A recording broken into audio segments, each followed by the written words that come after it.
Hey, it's Tigman. Time for this week's edition of the Metal Box, our weekly discussion on all things hard rock and heavy metal. This week, we got an exclusive interview with original Whitesnake guitarist Bernie Marsden.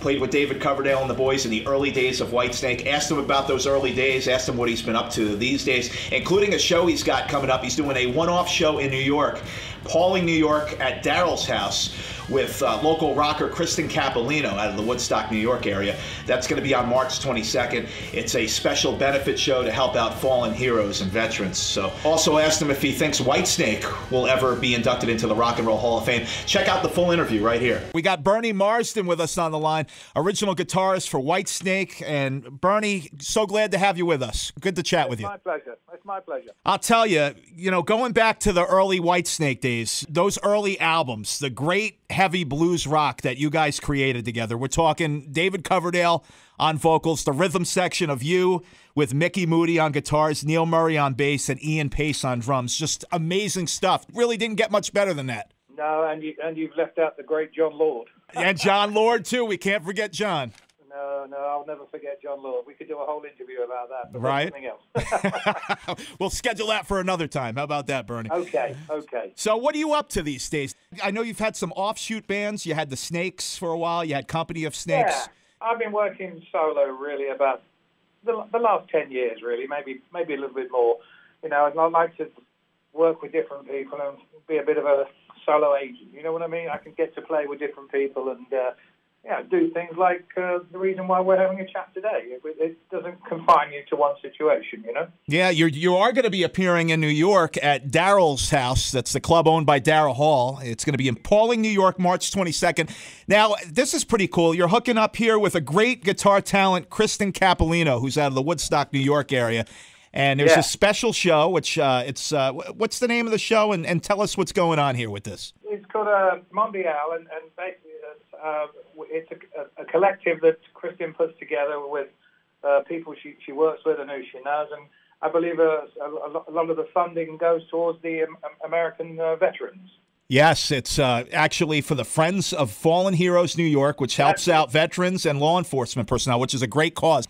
Yeah, that was the thing that initially, obviously, Kristen is a friend of mine and a family, but as soon as they mentioned that, I thought, well, that's a good reason. So, here I am. It's good to be over there, and I'm looking forward to it very much. Going to be a great show. Daryl's house in Pawling, New York. That's going to be on March 22nd, coming up next week.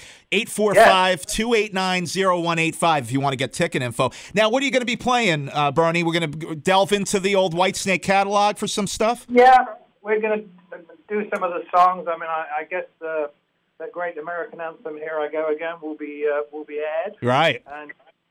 And I was involved in that, of course, and a few other bits and pieces. But what Kristen and I have talked about is we want to do a bit of a tribute to a guy who was a great friend of mine, and that's Gary Moore. Oh, such a great guitarist. So missed, Gary. Absolutely. And, him and I knew each other since we were like 19 years old. Wow. And so to play some of his stuff will be, a bittersweet moment for me, but I'll enjoy it and, try and channel that vibe and that friendship we had. And it's nice to carry that into the modern day with a young gun like Kristen, who's a great player. Yeah, it's going to be a great time. Let's go back to your days with David Coverdale and Whitesnake. What was it like in those early days, recording with all those guys and touring? Well, it was when I look back on it, it was very, very busy, very hectic. I mean, we were touring pretty much all the time, and then we would break specifically to make 2 records a year, right? Which seems crazy these days, but that's the way it was. And I would, if you look back, it didn't hurt anybody. The creative juices were still flowing, and we managed to write some pretty good material. And it all went very, very well for 3-4 years, and then we came to an end around about 82. David relocated to America, and he lives up in Nevada, and put the band back together in the mid-80s, really, but with kind of an American lineup. And that's the band that re-recorded Here I Go Again. And the rest of that is kind of history because it's become an American anthem. What was your opinion on that, Bernie, that David went, he got a new band, he re-recorded a lot of the work that you did with him, including Here I Go Again, Fool for Your Love, and songs like that. I'm sure you got songwriting credits. You got some royalties, I'm assuming. Yeah, absolutely. Which is good. And that helps.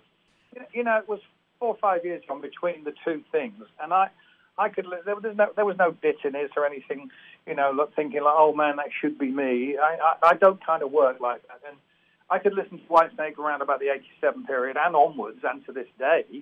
When I still play with them occasionally, when they come over to Europe, I very often get up on stage and guest with them, That's great. But it was a different band, I could listen to Whitesnake then as if it was Journey or Foreigner or Toto, you know what I mean? Sure. I liked what they were doing. It wasn't the kind of thing we were doing. It was slightly more, adult-orientated rock rather than what I was doing, kind of blues rock. But, a song is a good song is a good song, no matter, as long as you have good musicians, it's always going to sound good.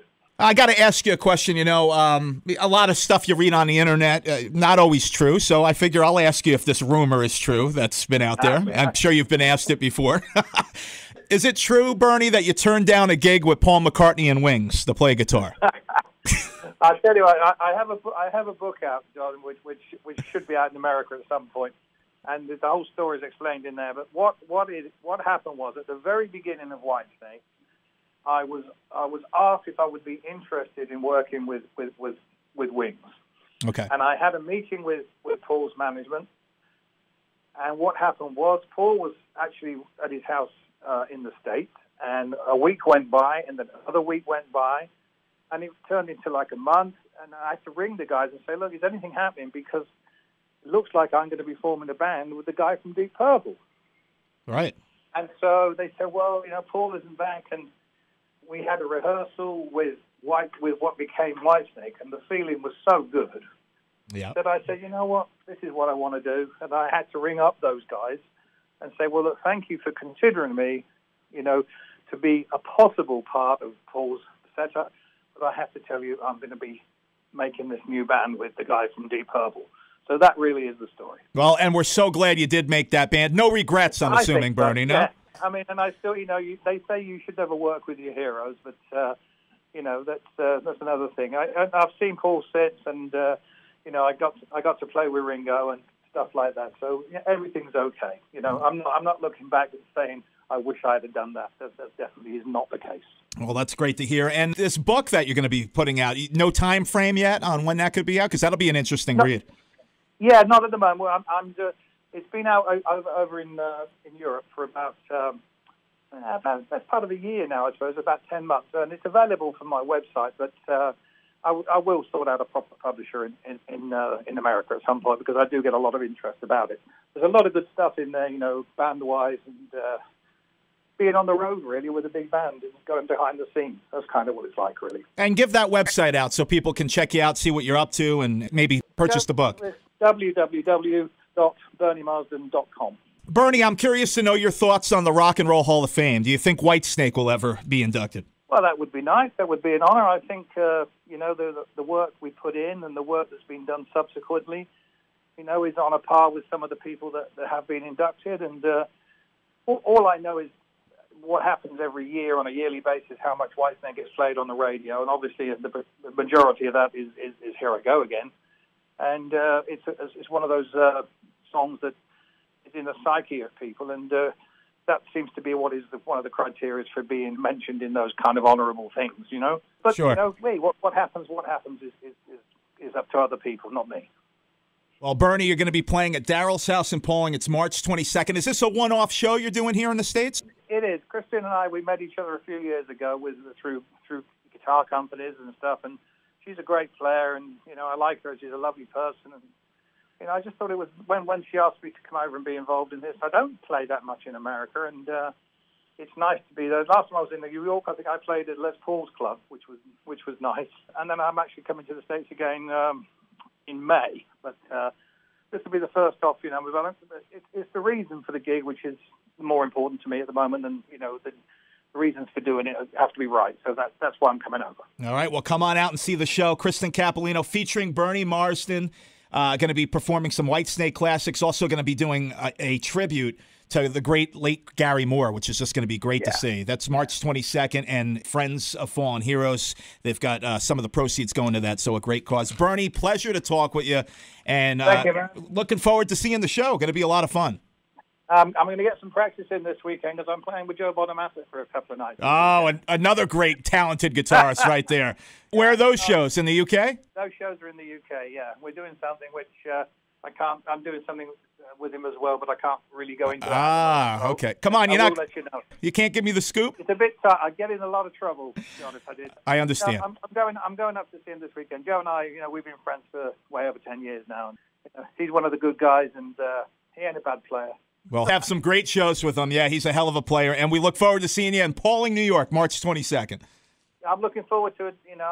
Getting over the next week, and the show is next Thursday, and it's going to be special. And playing with Kristen is always fun, and she's such a joy to be around. So, good people of Pawling, New York, or whatever. Yeah, you got it. Thanks, Bernie, for your time. Great chatting. You're very welcome. All the best. That'll do it for this week's edition of the Metal Box. Thanks for tuning in. The rock and roll limo has arrived. We'll see you next week.